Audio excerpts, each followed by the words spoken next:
saw a sales change from $16.1 billion to $21.2 billion. Annual sales growth rate was 7%. The change in profit went from $1.47 billion to $3.3 billion.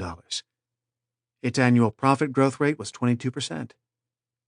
The operating margin change went from 14.1% to 23.7%. The stock price went from $55.33 to $72.30.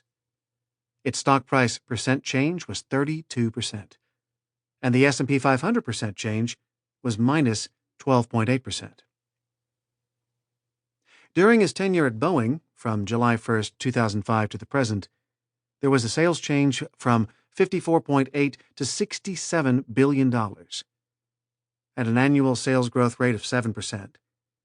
The profit change was $2.5 to $4.8 billion, with annual profit growth rate of 24%. Operating margin change was 5.1 to 9.4%.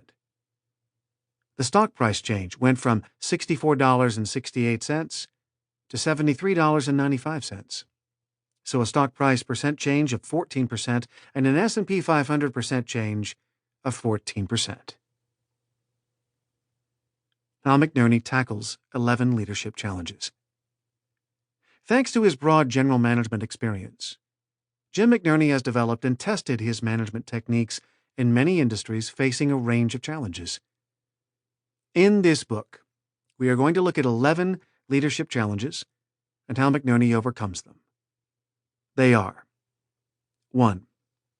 How does a leader unlock individual achievement? McNerney sets a goal of making each individual 15% better. Rather than hog all the attention, he develops leaders. He works with people to define the behaviors he expects in a leader. He opens the flow of communication up and down the line and removes barriers that inhibit cooperation. He removes people who inhibit the development of others to boost their own careers. McNerney's goal is to build a deep bench of leaders. 2. How can a leader spur groups to work together for the greater corporate good? Many organizations foster competition among different groups for scarce resources, such as capital and higher position on the corporate ladder. McNerney works with groups to find goals that spur them to cooperate rather than compete. He picks strategies to achieve these common goals and removes obstacles that keep groups from cooperating to implement the strategies. 3. How can a company pay its leaders to boost long-term value rather than short-term stock price?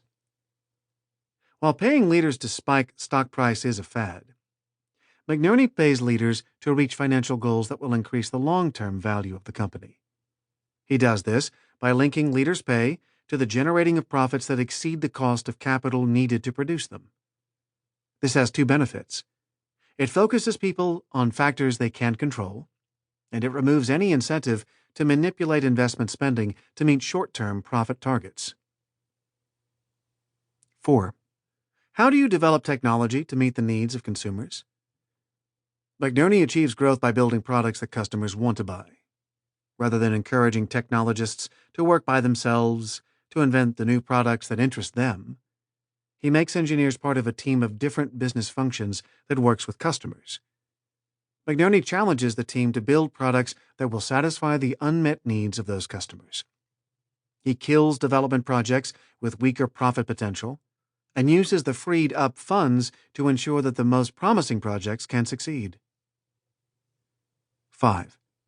How can a leader invest in strategies that beat the competition? To beat the competition, McNerney funds bet the company strategies that satisfy 3 tests.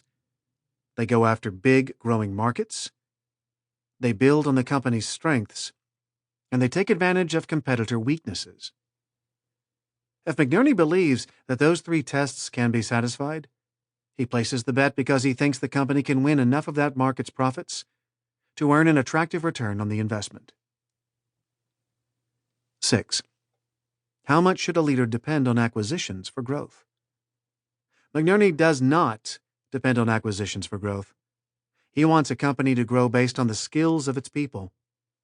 He views acquisitions in unrelated industries as highly risky because they tend to be expensive and hard to operate and integrate.